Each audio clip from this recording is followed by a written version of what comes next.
Welcome to our third session in our series looking at Islamic business laws and contractual laws and their regulations in Islam.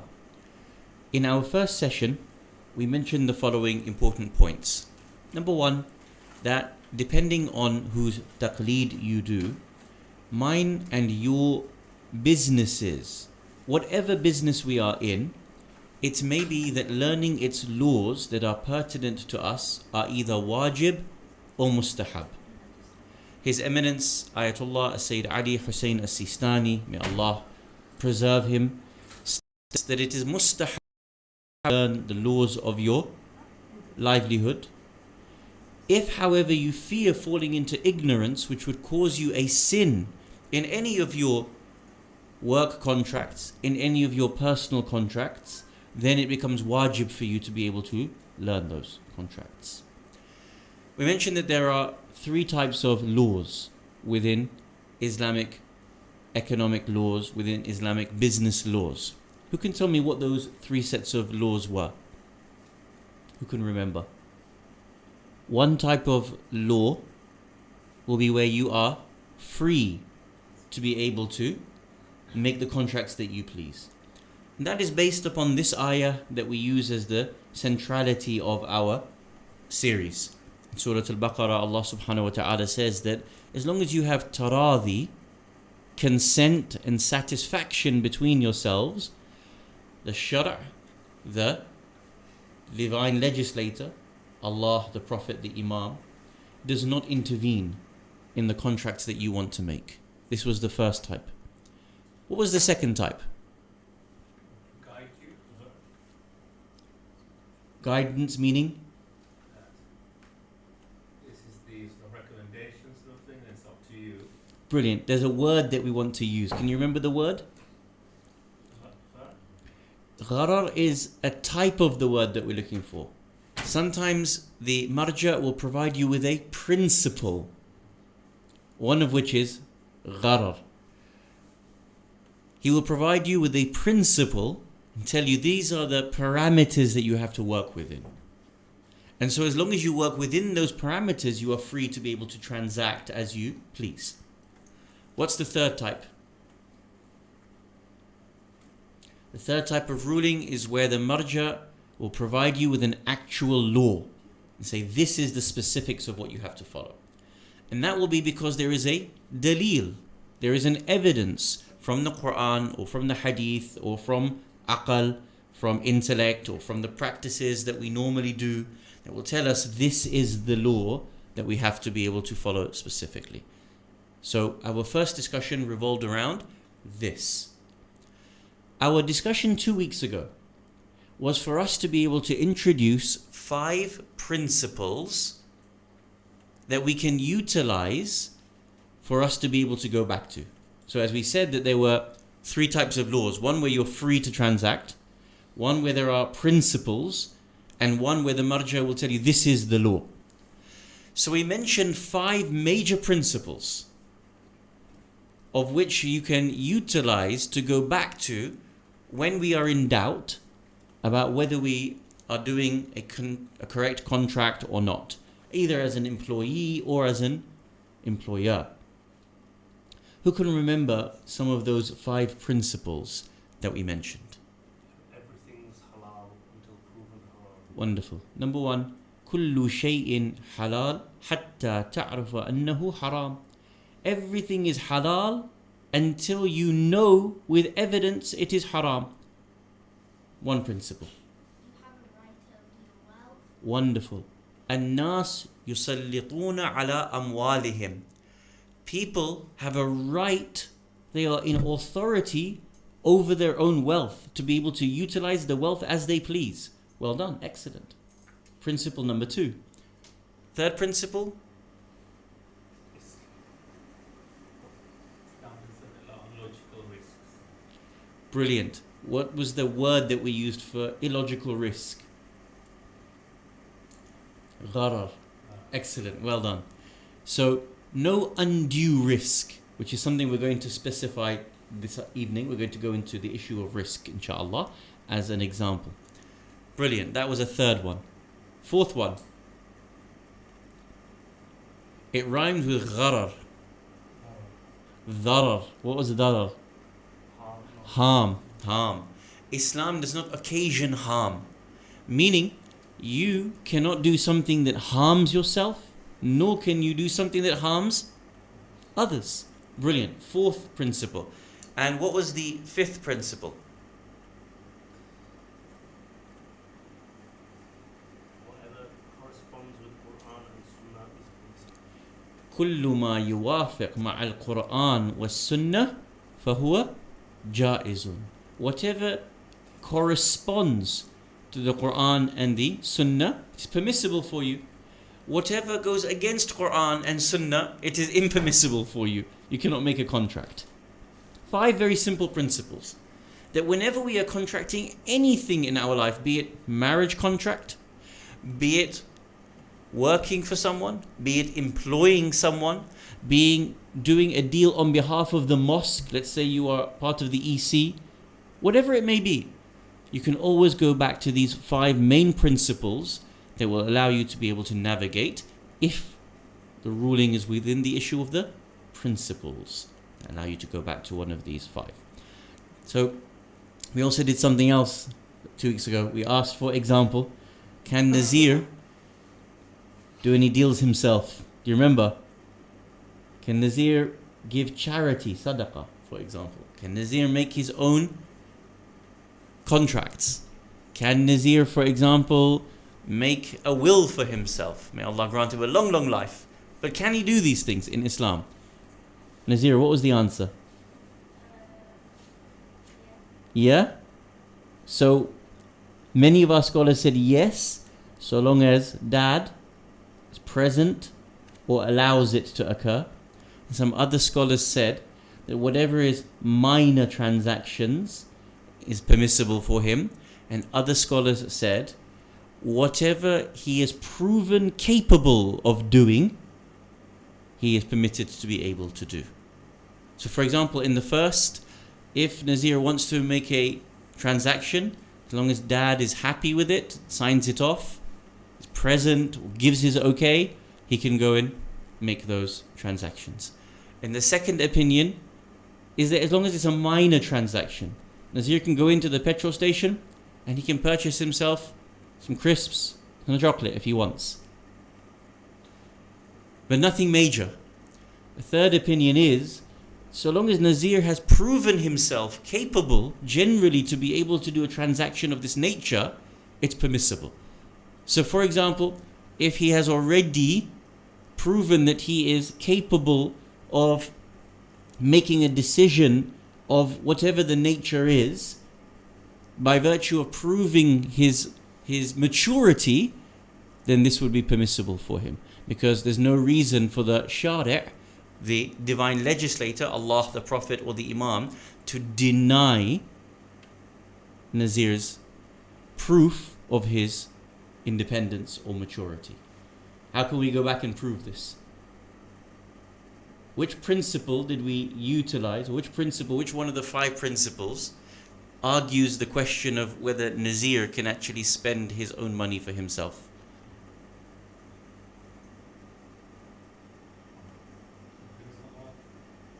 Everything is halal until proven otherwise. What else? He has a right over his own wealth. الناس مسلطون على أموالهم. So this is where, as an example, the different fatwa go back to the principles. And of course, in this case, we have to follow the marja's opinion, because the marja has not given it as a principle, he has given it as a fatwa. So you can see the relationship between principles and fatwa, inshallah. So tonight, inshallah, we move forward in our discussion. What we're going to do tonight, inshallah, is look at what's known as 2 things. Number 1, if you want to make a note of this, because then we will always, bring it up, we can refer back to it. So the first one is called shurut al-iwadain. Shurut al-iwadain. Shurut al-iwadain translates loosely to the conditions of the items, the two items that are going to be exchanged. So normally it is money exchanged for something else. And then we will go into the principle of gharar, undue risk, in more detail. So last week, 2 weeks ago, when we raised this question around can Nazir purchase something for himself, can Nazir give sadaqah of his own money when he is not yet baligh, but he might be discerning, the question really being raised here is to the nature of the contract, the nature of the contractee. Can the person making the contract, who is not yet baligh, but he is mumayyiz, he is discerning, he knows right from wrong, he understands, when something is a wasteful amount on something, he's discerning, can he make the contract? The issue is here, who can contract? So we alluded to this last time. You have to be baligh, you have to be sane, right? You have to be awake. These are all obvious conditions, but they are conditions specifically within Islamic law as to whom can contract. The issue of shurut al-iwadain is not whom can contract, it is what you can contract. What are the conditions when something can be made as a contract? So we're not looking at the contractee tonight, we're looking at the contract itself when a person wants to be able to buy or sell something. Now remember, this can be anything. You can put something on Facebook Marketplace. These laws apply to you. You could have a multi-million-pound business. The laws apply to you. It is exactly the same when you are buying and selling. So you can see that what you are buying and selling can be of whatever level of item. And this is what we are going to discuss tonight, inshallah. Principally, there are 4 shurut, 4 conditions for the iwadain, for the exchange of 2 items, whatever it is you are buying and whatever it is that you are selling. And these are very, very simple, but of course at times you can always create real depth within the question, and Maraji then go into deep specifics depending on the mas'ala itself. But simply it is the following. Number 1. The first is ibaha. The thing has to be mubah, permissible for you to be able to buy or sell.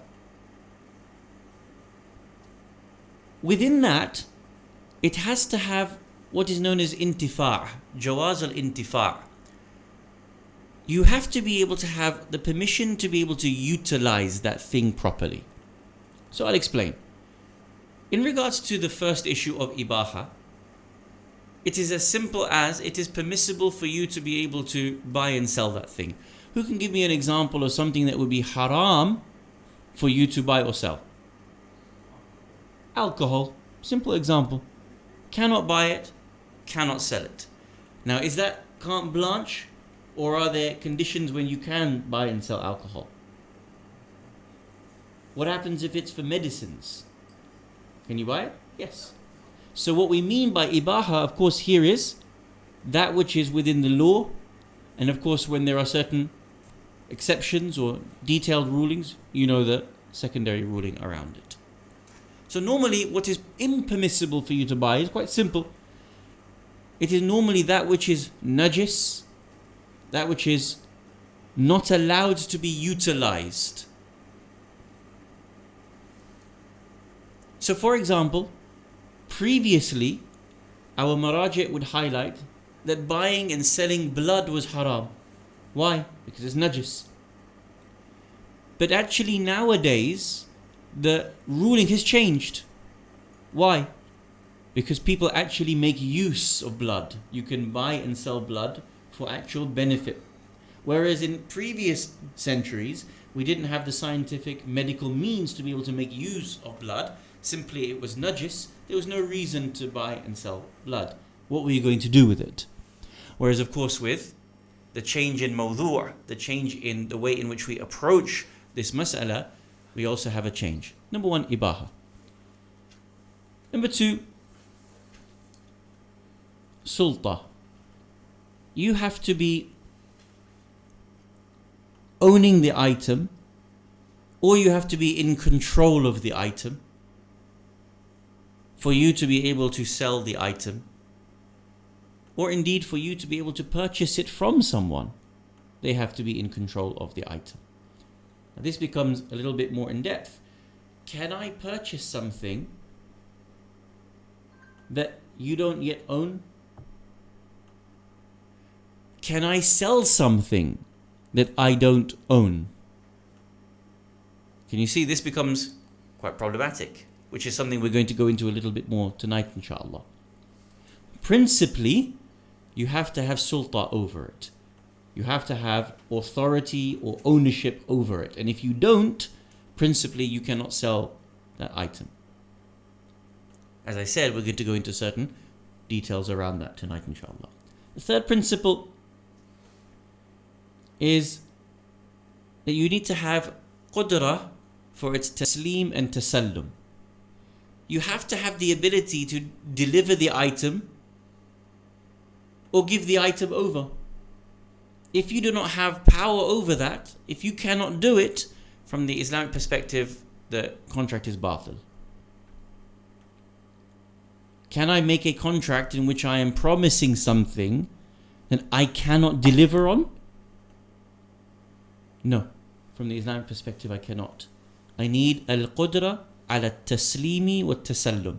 Need to have the capacity to deliver that item or take hold of that item. So for example, again, mas'ala, I want to be able to sell something that I'm not sure whether I can deliver on. I'm just giving an example. Imagine I work as a tradesman. Person comes to me and says, I want, this type of flooring. I want this type of marble flooring. I don't have access to it. I imagine I can get access to it, but I don't have access to it. It might be because it's generally unavailable. Generally, it is not something within my stock. Whatever the situation is, am I allowed to sell it or not? I don't have the ability at the moment to be able to deliver the item. Principally, in the Islamic law, you cannot make that contract because you do not have al-qudra ala taslimi wa tasallum. As we said, you go further into exceptions and into the details of the rule, and you'll find ways that we actually permit it. But principally, if you cannot say, I can deliver this, then you cannot make that contract. We'll talk about why in a minute. And then number 4, the fourth principle is ilm of the item. You need to know the item that you are either purchasing or selling. It cannot be ambiguous to you to such an extent that you don't have the true identification of that item. Now again, these things seem obvious. Why would you purchase something that you cannot identify? Why would you sell something that you cannot identify? By identify, of course, it particular to the item, the size of it, the weight of it, the width of it, the contents of it. But it might be that a person says, I'm buying a box full of, let's give an example. I'm buying a box full of vegetables and fruits. Let's say you're from the farming industry. There's a large box. Do you always open the entire box when you are buying something wholesale? Always? No, you don't. Why don't you? You have trust. But the shart here, the shart of iwadain, is that you need to have ilm of its contents. So now, it comes to the end of the day, you're walking through the market, the guy is calling out £1 for this, £2 for this, and he wants to give you a box. He says, look, if I don't sell this, it's just going to go off. In there, there's whatever. He says there's potatoes, there's onions, there's this, there's that. You want to buy it? Yeah, no problem. £5. I'll take it all. Because it's cheap enough for me to want it. And he is only going to throw it out if he doesn't sell it, because he needs to stock with fresh produce tomorrow. Do you need to open the entirety of the box to know what is inside it and number it? Say, this is how many onions there are, this is how many carrots there are, this is how many potatoes there are. No, you don't. Can you see? Even though the principle is that you need to have ilm of the description of what you're buying and selling, why would it be the case that you don't need to look into the box to know exactly what's in it? Why? Why can that person sell it and why can you buy it? Trust in it? Say again? No reason to think that there's... So, much more simple. Is this a practice within the urf? What do we define urf as? How the majority of rational people work. Is it something that you would normally do? Yes. At the end of, the day, when the marketplace is closing down, you know you can go and get a deal. That's how it works. If you go at 12 o'clock in the afternoon, it's peak, you won't get the deal. But you know that if you go at the end of the day, the wholesaler is probably going to be giving things away, or the marketer is going to be giving things away. As long as it is normal for that to take place, and no one in their right mind would say, what are you doing? You have to count everyone. Normally you would know the exact weight of what you're buying. It's a kilogram for this, that's how much it costs. It's a kilogram for this, that's how much it costs. In this case, you don't. You just get the box. It's enough for you. It's a common thing. And not just common, rationally it's common as well. No one would say you're doing wrong. So principally you need to have ilm of the description, the detail of what you're buying, but on occasion, the law doesn't account for it. Can you see how that works? So we have 4 principles here of the contract, that when you buy and sell something. Shurutul iwadain. And how you give it. So number 1, ibaha. You have to have permission to be able to purchase or sell that thing. And it has to be able to be utilized in the Islamic way. Number 2, sulta.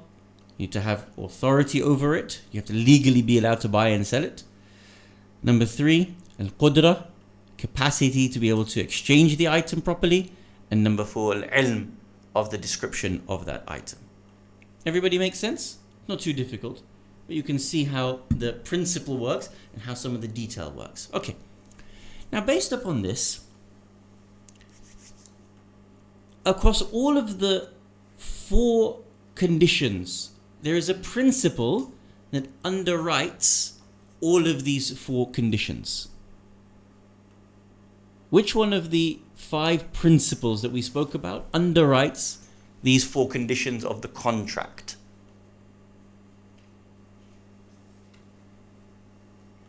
Gharar. From an Islamic perspective, if you're going to put yourself at risk when buying something, undue risk when you buy something, the contract is void, it is batil. You can see here, if you are purchasing or selling something and you don't have qudra, or the person you are purchasing from doesn't have qudra, capacity to deliver the item, are you putting yourself at undue risk in making the contract, in handing over the money? Yes, you are. If, for example, you don't have proper ilm of the item that you are purchasing, is there a chance of you falling foul of gharar? Yes. So the main principle here that underwrites these 4 shurut is the principle of gharar.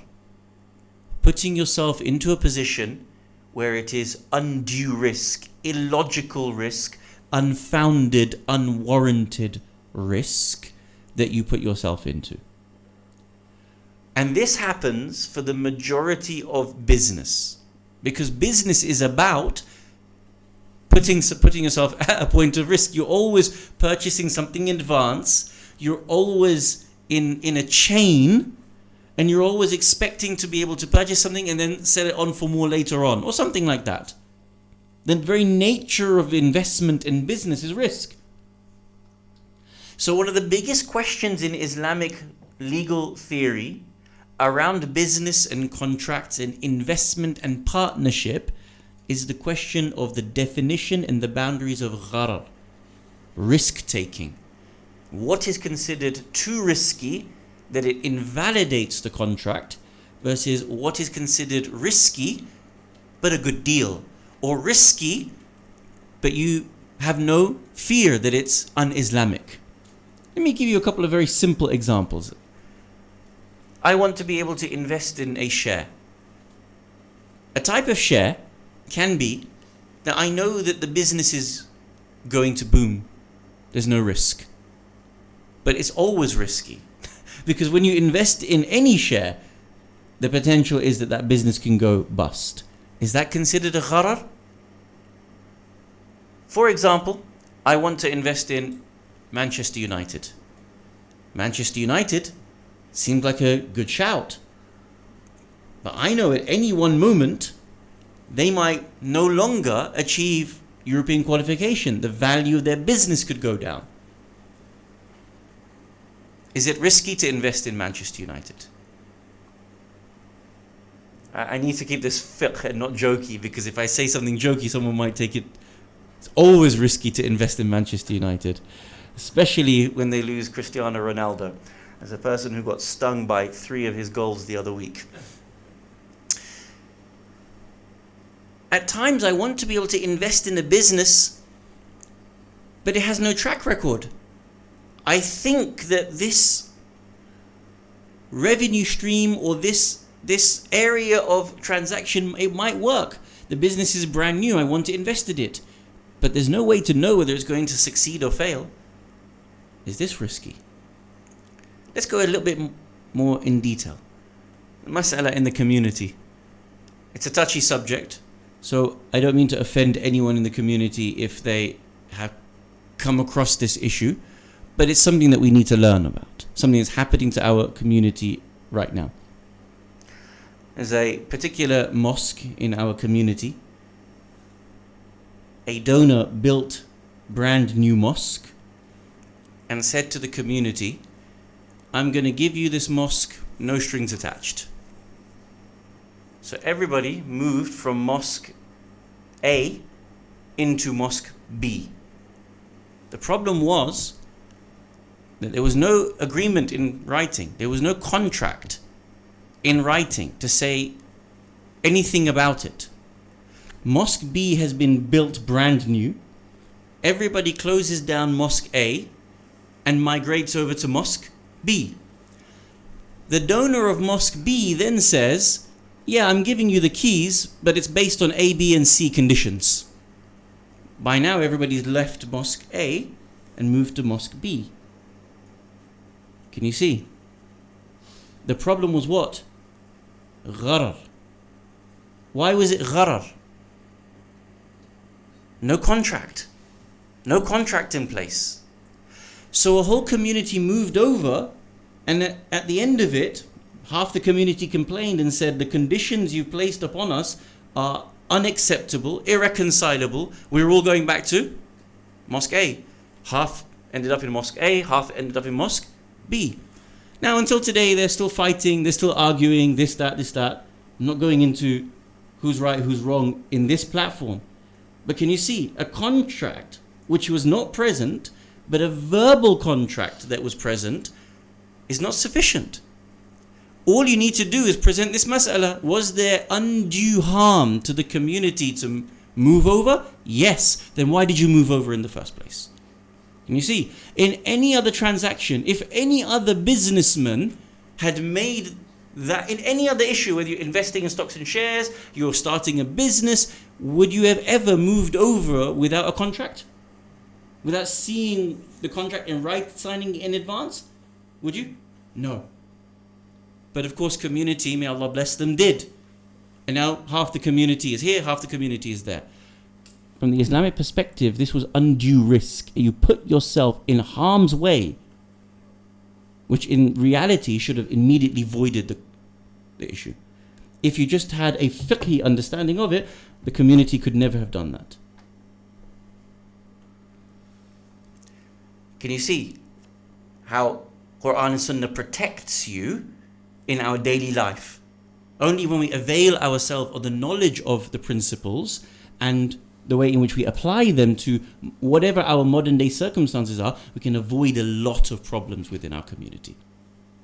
So let's have a look in the Quran and Sunnah about this issue of gharar and how we apply it into our actions today. If you open up your Qurans to Surah Al-Baqarah, verse 195.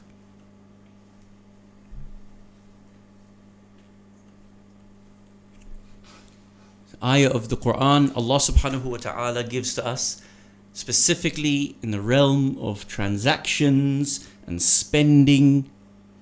But with the ayah, it protects us from undue risk. Everybody's got the verse? Bismillahir Rahmanir Rahim. وَأَنفِقُوا فِي سَبِيلِ اللَّهِ. Spend in the way of Allah subhanahu wa ta'ala. However, وَلَا تُلْقُوا بِأَيْدِيكُمْ إِلَى التَّهْلُكَةِ. But do not throw yourselves into destruction. Do not put your hand into a situation that is going to be destructive for you. Subhanallah. The way the Quran works is that Allah provides a succinct statement, but in it is so much depth and so much wisdom in accordance with our circumstance. وَلَا تُلْقُوا بِأَيْدِيكُمْ إِلَى التَّهْلُكَةِ وَأَحْسِنُوا. But instead, what should you do? Do good.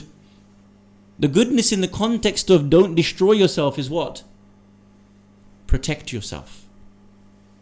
Don't do anything that's going to put you into undue harm's way. It's going to be destructive for yourself, but rather do good. And of course, the context of do good is spending in a way that protects you from that harm. Inna Allaha yuhibbul muhsinin. Allah loves those who do good. And of course, you can understand the context of doing good in this sense. So now, what I want to be able to do for a few minutes is to be able to look at how our mujtahideen and scholars have discussed this issue of harm, especially from the words of our holy Ahlul Bayt, salawatullah wa salamuhu alayhim ajma'een. And it should become quite clear for us to be able to apply it into our daily life. So again, if you make notes, I want to be able to add a sixth principle for you. So far I've given you 5 principles. I'm now going to introduce a 6th principle from Ahlul Bayt alayhim wassalam that aids us towards the understanding of gharar.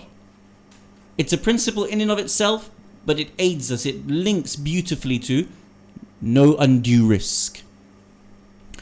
That principle is called لا تبع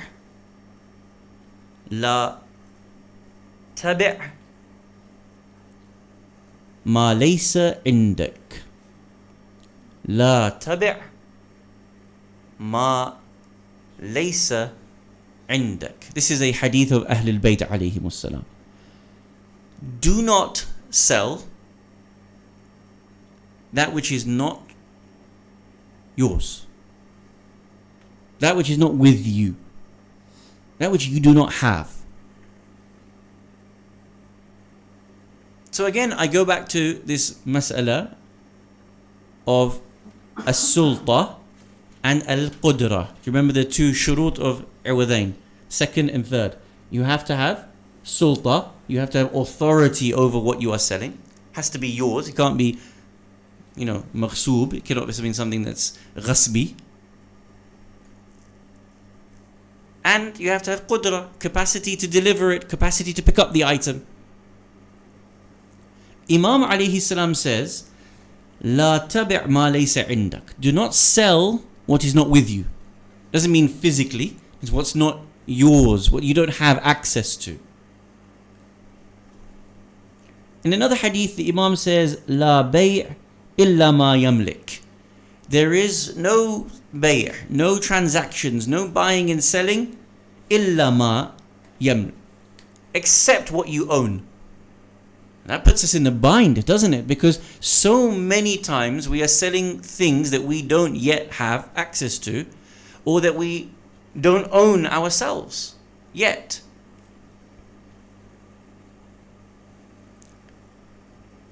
Now what you can see here is that there are two principles. Number one, الناس مسلطون على أموالهم. People are authorities over their own wealth. They are not مسلطون على أموال غيرهم. They are not authorities over wealth that does not belong to them. So this is why the Imam said, لا تبع ما ليس عندك. Do not sell what you do not have. Because I can't sell what is yours. It's yours. I cannot sell your car. I cannot sell your stock. So it contravenes this principle. And number two, gharar, undue risk. I cannot sell what is not mine, what I do not have with me. Why? Because it is a risky business.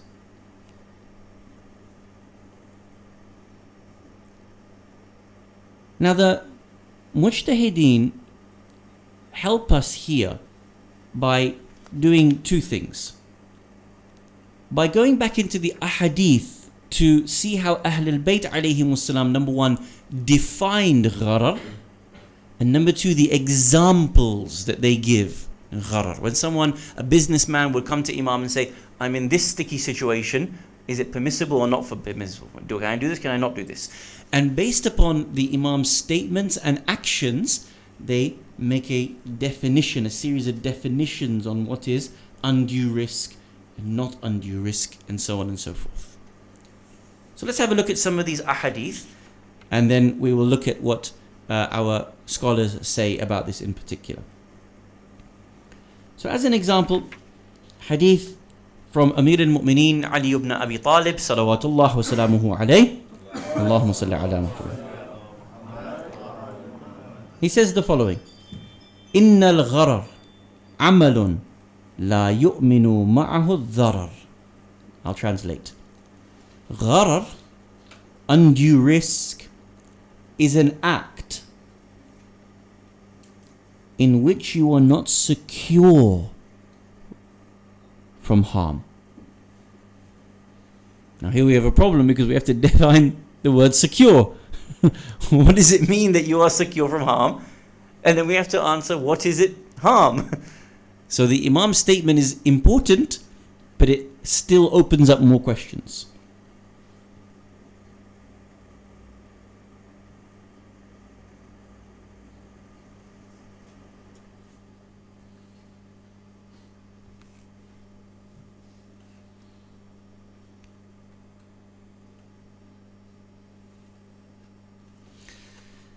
Let's have a look at some examples from Ahlul Bayt alayhimus salam when it comes to being able to trade with something that they did not have in their own hands. And then with these two or three ahadith, we look at how the scholars make definitions, and we can see how they begin to help us to define the issue of gharar and the transactions that we use. So one hadith comes to us from Imam alayhi salam, and this issue is in regards to do not sell what you do not have. So I'm just giving you a hadith, and then I'm going into the ahadith and the way the mujtahideen do their ijtihad and provide us with the fatawa or the boundaries, okay? So I've given you one hadith where Imam says, if you're not secure from harm, it is gharar. This is first hadith. Second hadith, this one comes to us from our sixth Imam, Jaffer Ladak, salawatullah wa salamuhu alayhi. Hadith says as follows: يجيء الرجل فيطلب المتاع فاشتريه ثم أبيعه منه. So, person came to the sixth Imam alayhi salam and said, a man comes, an individual comes, and seeks an item. فَيَطْلَبُ الْمَتَاعَ. he seeks an item. He wants to be able to purchase something. A man is giving a general example to the Imam. He hasn't specified the item. Mata'a is any item here. Any daily item. يجيء الرجل, person comes, Imam is asked. فيطلب المتاع, he seeks to be able to have any item. فاشتريه, then I go and purchase it for the man. ثم أبيعه منه, then I sell it to him. Is this permissible or not? So you can see what's implied in the question is, I've made a deal with the man, I am going to purchase it, and then I'm going to sell it to you. What do we call this person? A middleman. Normally, something like that. An agent. Right? Now often, I don't know where to get something from. Right? So I will come to you and I will say, I need this. I'll go to your shop, I'll say, I need this. You say, I don't have it right now, but I'll get it for you. Normal, isn't it? But yet the Imam said, لا تبع ما ليس عندك. You cannot sell what you do not have. Do we have a contradiction here? You're all budding mujtahideen, mashallah alayh. Hadith 1, لا تبع ما ليس عندك. Do not sell what is not with you, what you do not have. Hadith number 2, someone comes and asks the Imam, فَيَطْلَبُ مَتَاعٍ, he wants from me an item. فَاشْتَرَيْهِ, so I purchase it. ثُمَّ أَبِيعَهُ مِنْهُ, then I sell it to him. Any problems with this, ya Imam? Imam says, أَلَيْسَ إِنْشَاء تَرَكْ وَإِنْشَاء أَخَذْ. Is there the space, the freedom to be able to say that you can break the deal if he cannot get the item? And is there space to complete the deal if you get the item? Imam asks the question back. قُلْتُ بَلَى, yes, absolutely. قَالَ لَا بَأْسَ بِهِ, no problem with this deal. So is there a contradiction between the two ahadith? What do you think? Why is there no contradiction? Exactly. The first hadith is very general. It's just giving you a tanbih, a warning. It's a principle. لا تبع ما ليس عندك. Do not sell what you do not have. It's a general ruling, isn't it? Why? Because it's open to gharar. But then in a specific situation, the Imam is asked about a specific situation, and in there he gives the proviso. He says, look, if you can't get hold of the item, is your deal going to still be in place? Yes. But how can that be the case? If I come to the pharmacy and I say, I need this medicine, you say, I don't have it, I'll get it for you, come back in 3 days. If I come back in 3 days and you don't have it and you still keep my money, then it is gharar. You've opened yourself up to undue risk. Now that's obvious, isn't it? It's normal. But I'm going to show you how the mujtahideen then go give us specifics around the brackets to make sure you always protect yourself, what is halal and what is haram. So first example, the Imam shows that there's a proviso within the contract. It proves that within the contract there is no longer gharar. Initially there would be gharar because you're purchasing something that is not available. But as long as there is the proviso within the contract, if I come back in 3 days and you don't have it, no problem, deal's off. Then the risk is no longer there. There's no risk for me, is there? Because I keep my money at the end of 3 days and you don't take it from me. So we're here showing the definitions of risk in Islam here. Now the hadith, again from our sixth Imam Jaffer Ladak, salawatullah wa salamuhu alayh.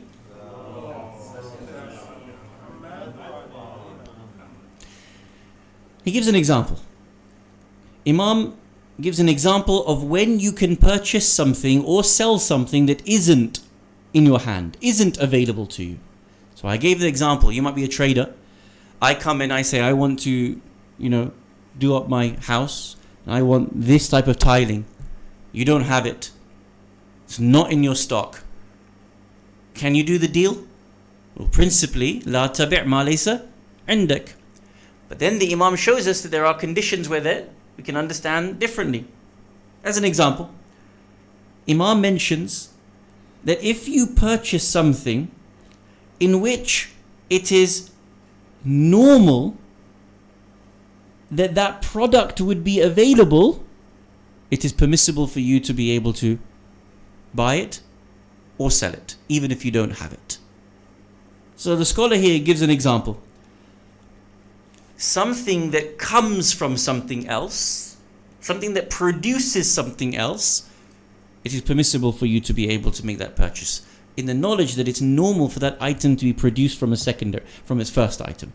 So for example, cotton comes from, where does it come from? Yeah, fields. As long as the fields are there, you can purchase something, you can sell something, even because it's going to grow in the future. If it's normal that you're going to have a delivery of stock, it's permissible for you. If it's normal that the stock is available for you, you can go and promise something that you don't have access to. Example in the hadith of Imam alayhi salam. سئل الإمام عليه السلام عن رجل يشتري الطعام من الرجل وليس عنده. Imam was asked about a person who wants to buy some food, but he doesn't have it with him. Man doesn't have access to the food, but he's selling it. Are you allowed to purchase it? لا بأس به, no problem, absolutely fine. So our Marajit make the points. They say, number one, if you make the condition that if you are unable to get it, then you can break the contract. If the product is generally available, you can make the contract. If it is specific to a particular model or code or specification, that is, you can specify the item down to the individuality of the item that you need to get, then you can purchase that thing or you can sell that thing without you having it. No problem for you to be able to do so. Simple examples from Ahlul Bayt alayhimus salam in which they make these rulings. Let's add a little bit more depth to it for us to be able to appreciate. So our Marajit then come to the issue of gharar and ignorance. I'm going to invest in something, but I don't have knowledge of the item that I'm investing in. Someone gives me a tip. Someone says, this stock is going to blow up.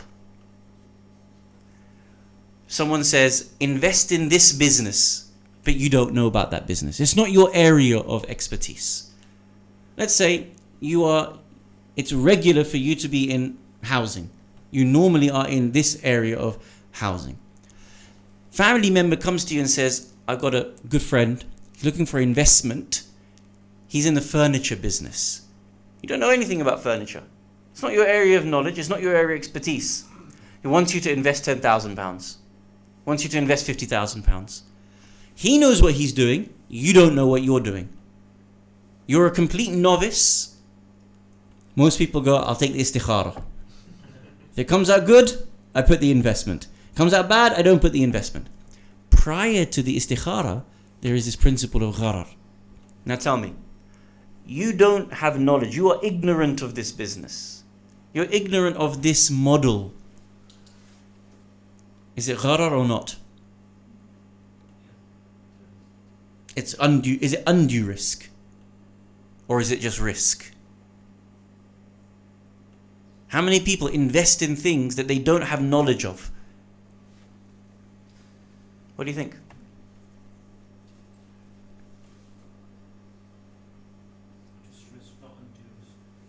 Why do you say it's risk but not undue risk? We have to give some definitions here, some real meat to the bones. Most people don't know everything about business. They take a risk.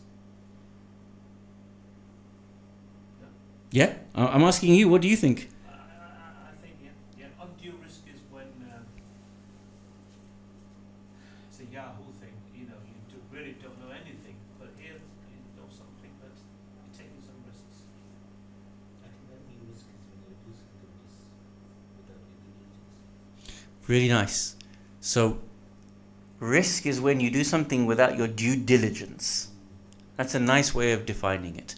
Due diligence is a really, I wouldn't say Western term, because I'm sure it exists in other languages, but it's very particular to our language when we invest in things. You make sure you do your due diligence. So is investing in a business that you are ignorant of risk or not? Is it one way or the other? No. What is it? It's based on your due diligence. Can you see that? If you've not done due diligence, would the ordinary person call it gharar? Yes. If you've done your due diligence, even if you don't have any expertise in that business, would they consider it to be gharar? No. Ayatollah Sheikh Jawad Mughniya says the following: Innal uqala, the plural of aqil, the rational, intelligent person. Innal uqala yuqaddimuna ala al-dharar al-qalil رجاء النفع والنفع الكثير. The intelligent people precede the issue of or are willing to put forward having minimal risk, الضرر القليل, little risk, if there is رجاء النفع الكثير, if there is the hope for great benefit.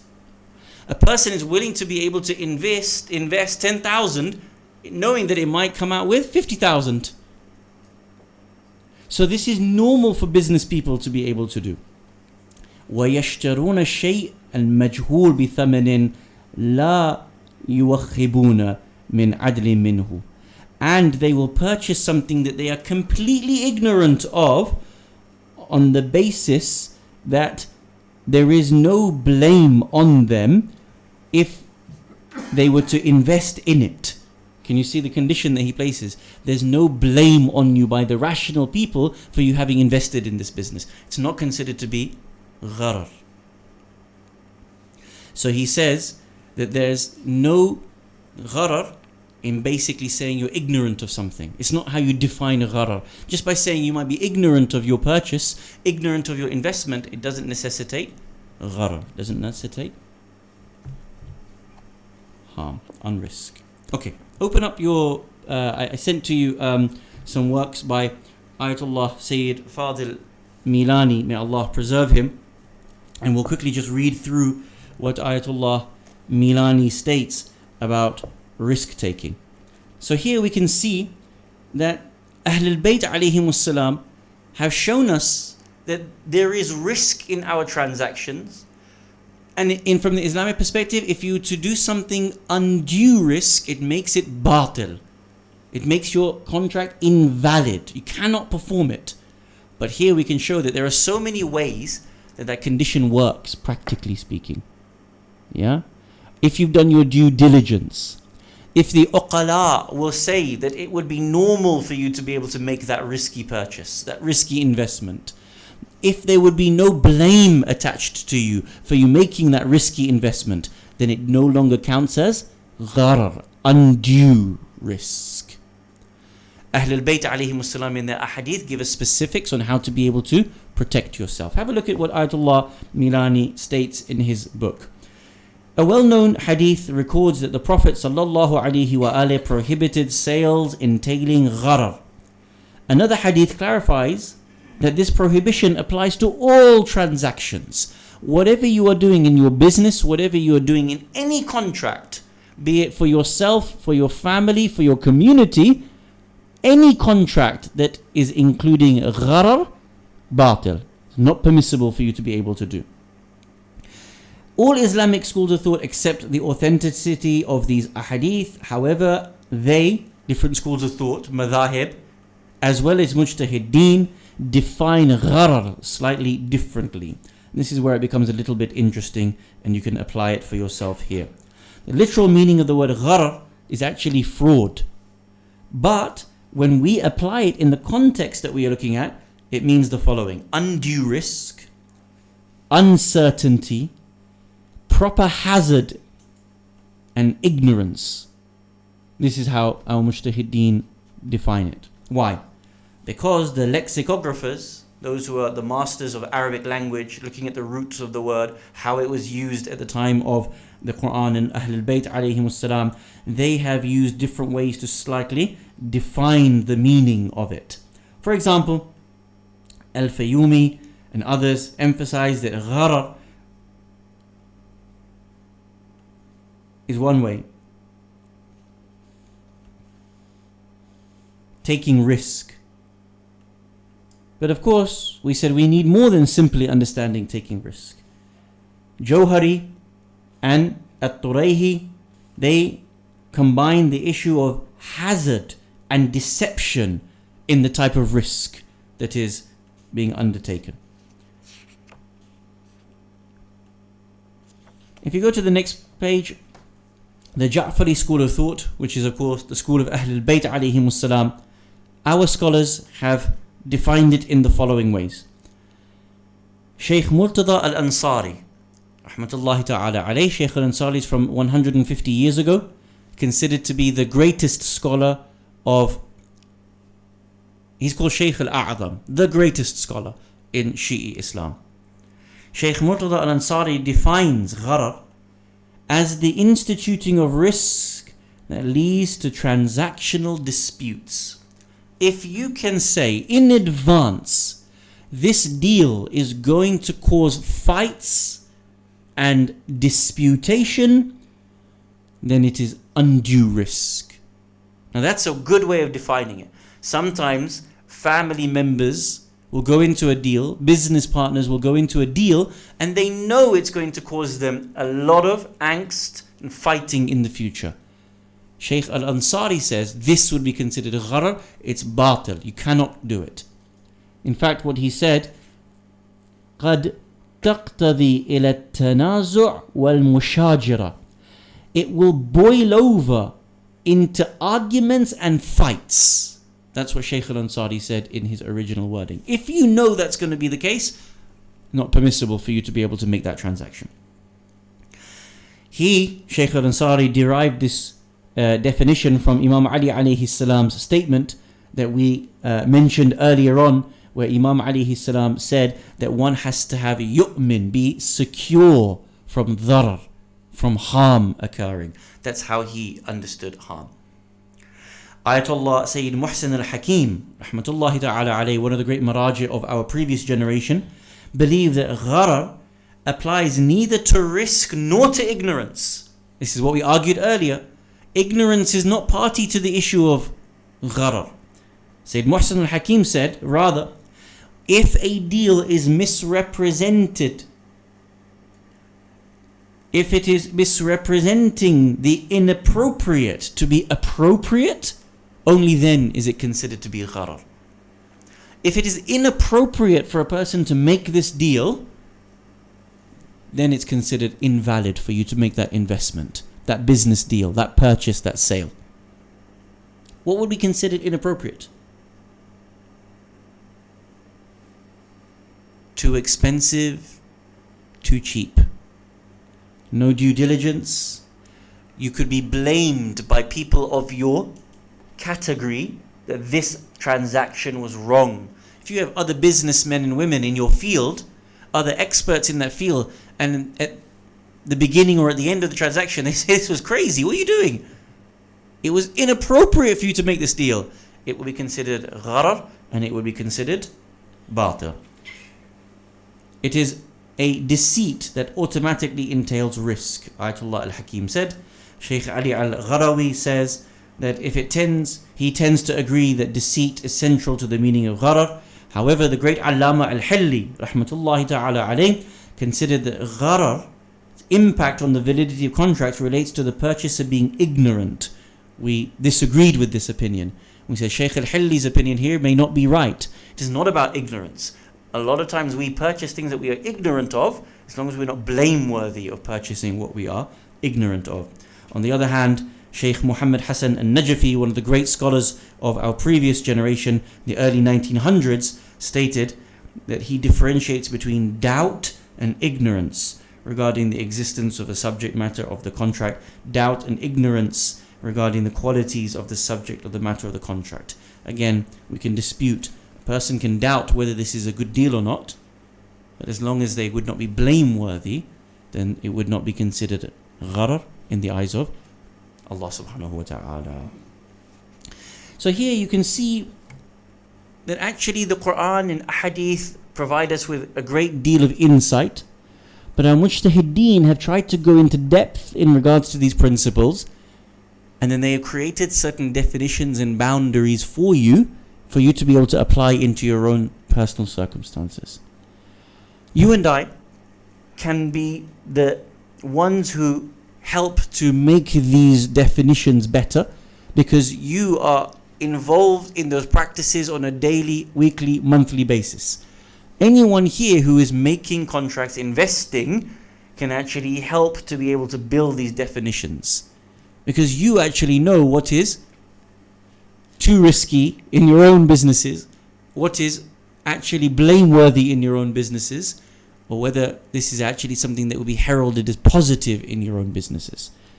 Ultimately, in this case, the Maraji' do not give you specifics. They cannot say this is a good transaction, this is a bad transaction. It is entirely down to you to know whether this is considered batil in the eyes of Islam or not. Tonight we have gone through the following things. Number one, shurutul iwadain. Those things that make the contract of the exchange of the item permissible and impermissible. And then we've gone into a sixth principle, la tabi' ma laysa indak. You cannot sell that which you do not have. We've explained the meaning and the application of that. And then we've gone into the issue of gharar and harm, and how to be able to define harm and apply harm in our own contracts, in our own daily basis. I hope this was of benefit to you, inshallah. And inshallah we can all help ourselves to be protected, such that we do not throw our hands into destruction as the Quran demands from us. Walhamdulillah Rabbil Alameen. Wa salli ya Rabbi ala Muhammadin wa alihi at-tahirin.